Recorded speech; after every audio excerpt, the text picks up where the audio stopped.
Hello guys, আসসালামু আলাইকুম। কচু শাকের একটা রেসিপি নিয়ে আপনাদের সামনে হাজির হলাম।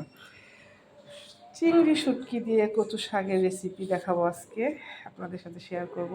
এখানে আমি কচু শাকটা সিদ্ধ করে রেখেছি রসুন, পেঁয়াজ আর কাঁচামরিচ দিয়ে। আর এখানে কেটে রেখেছি রসুন আর শুকনা মরিচ। এখানে আছে চিংড়ি শুটকি। তো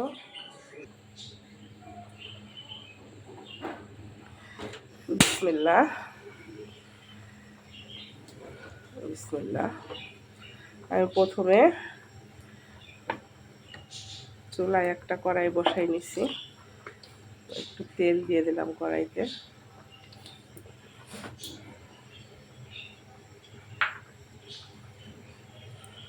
শুকনো মরিচটা আমি ভেজে উঠায় রাখবো।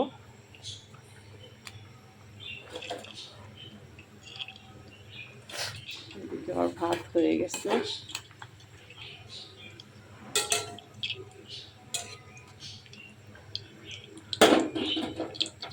জালটা কমিয়ে হালকা জালে মরিচটা সুন্দর করে ভেজে নিতে হবে।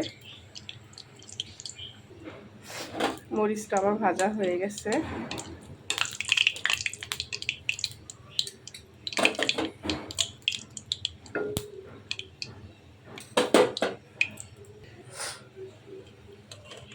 একটা বাটিতে উঠাই নেব। মরিচটা বেশি কালো করা যাবে না।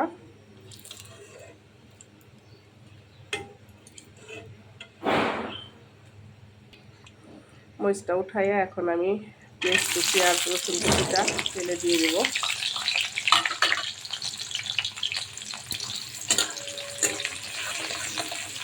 সুন্দর করে লাল লাল করে ভেজে নিতে হবে।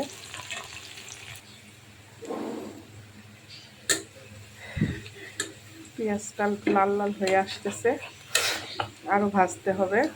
পেঁয়াজটা সুন্দর করে ভাজলে সুন্দর একটা ফ্লেভার আসে। পেঁয়াজ তো না, রসুনটাই দেওয়া উচিত এখন, কারণ আমি পেঁয়াজগুলো আগে সিদ্ধর সময় অনেকগুলো পেঁয়াজ দিয়ে রেখেছি।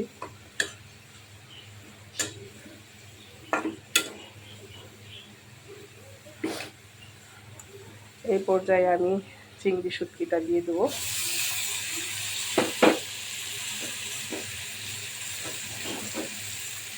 চিংড়ি শুটকিটা দিয়ে একটু রসুন আর পেঁয়াজের সাথে মিশিয়ে নেব।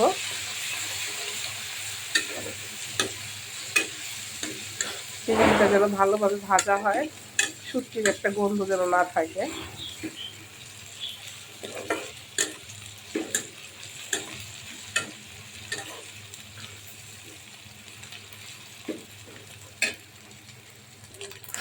আজকে আমার শরীরটা তেমন ভালোই ছিল না, ভাবছিলাম না যে উঠে রান্না করতে পারবো। এরপরেও উঠলাম। গরম ঠান্ডা জ্বর লাগছে, শুধু শরীর ঘামতেছে।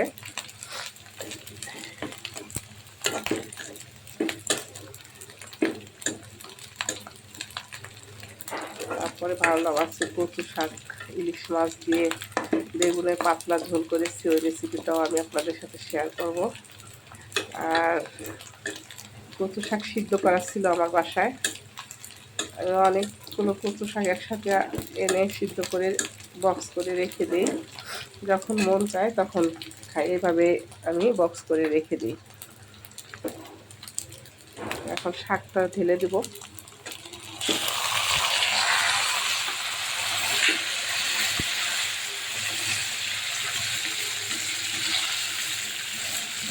সুন্দর করে তেলের সাথে মিশিয়ে নিতে হবে।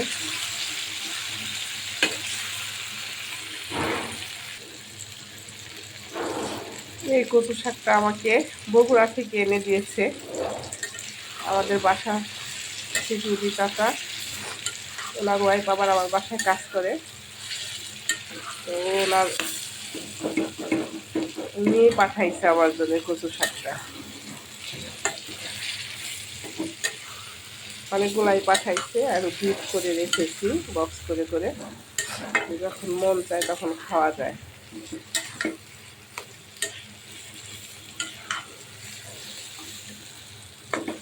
এভাবে নাড়াচাড়া করে পুরো তেলটা মিশিয়ে দিতে হবে শাকের সাথে।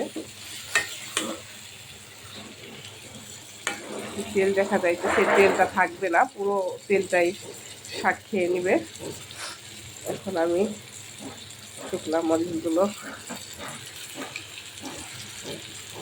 ভেঙে, সুন্দর করে ভেঙে মিশিয়ে দেব।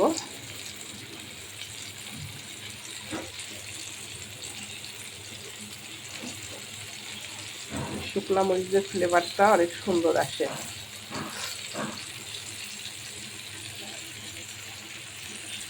শুকনা মরিচটা মিশিয়ে নেব শাকের সাথে।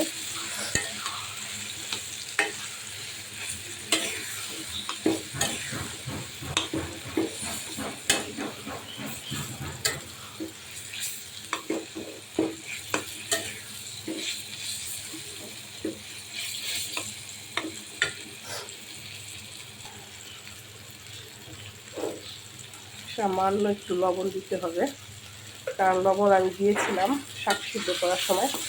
শাক সিদ্ধ করার সময় লবণ না দিলে আবার শাকটা সুন্দর করে সিদ্ধ হয় না, লবণটা আগেই দিতে হয়। এই পর্যায়ে আমি দেখলাম লবণটা একটু কম হয়েছে, আর সামান্য একটু লবণ দিয়ে দিলাম।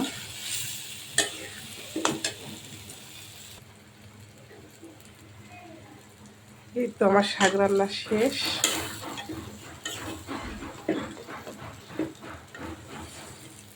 দেখেন পুরো তেলটা শাকের মধ্যে মিশে গেছে। তো গাইস, যদি আমার ভিডিওগুলো ভালো লাগে অবশ্যই লাইক, কমেন্ট, শেয়ার করে দিবেন, চ্যানেলটা সাবস্ক্রাইব করবেন।